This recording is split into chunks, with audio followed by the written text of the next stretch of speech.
Protect us with your mighty outstretched arm.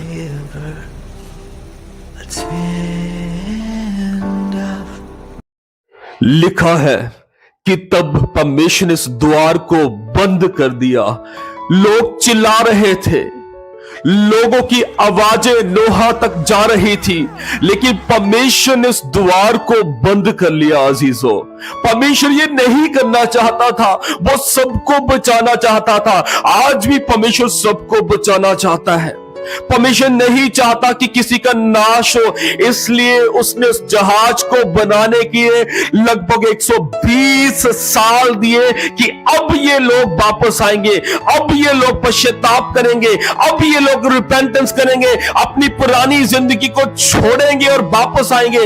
लेकिन कलाम तो ऐसा कहता है कि किसी ने नोहा की आवाज को नहीं सुना, वो बस उसका मजाक उड़ा रहे थे, वो बस उसका मजाक उड़ाते जा रहे थे। और कलाम में लिखा, जब आप यूहन्ना रचित सुसमाचार 7 अध्याय 16 वचन पढ़ते हो कि तब खुद यहोवा ने उस द्वार को बंद कर दिया। अब वो द्वार नहीं खुल सकता था।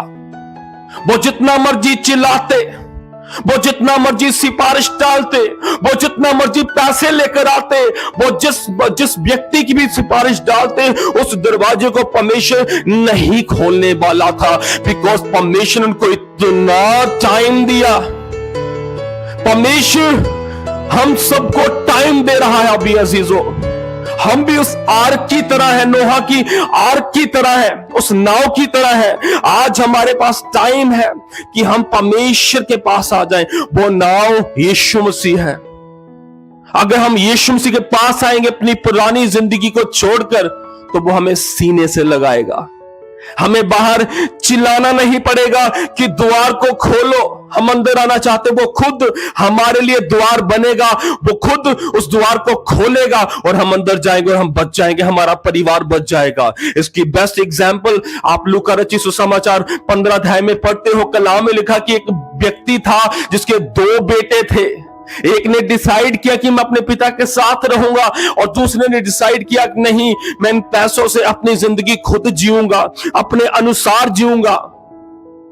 वो उन पैसों को लेकर चला जाता है और अपनी जिंदगी जीता है। जब सब कुछ खत्म हो जाता है, पैसे चले जाते हैं, दोस्त छोड़ देते हैं, खाने के लाले पड़ जाते हैं, कलाम में लिखा है वो एक दिन डिसाइड करता है कि मैं अपने बाप के पास जाऊंगा, रिपेंटेंस करूंगा, गलती को मानूंगा।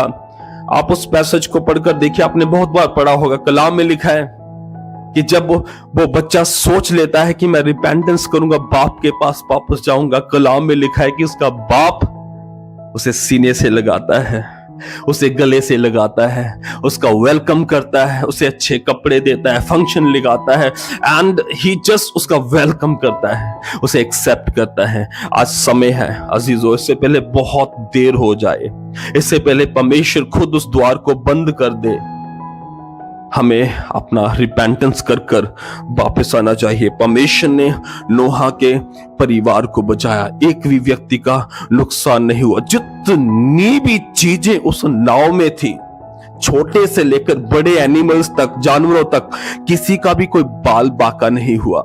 चाहे 40 दिन बारिश हुई, 40 रातें बारिश हुई, डजंट मैटर, परमेश्वर ने किसी का नुकसान नहीं होने दिया। हमारा नुकसान नहीं होगा अगर हम यीशु मसीह में आएंगे, वो हमारे लिए नाव है अजीजों। अगर हम रिपेंटेंस कर कर परमेश्वर में आएंगे तो हमारा नुकसान नहीं होगा। सो आज अभी इसी समय अगर आपने इस मैसेज को सुना है, आप अपनी गलती को माने, पश्चाताप करें और यीशु मसीह में लौट आए, वो आपको सीने से लगाएगा। प्रभु इन वचनों के द्वारा आपको आशीष करे। सभी को जय मसीह की।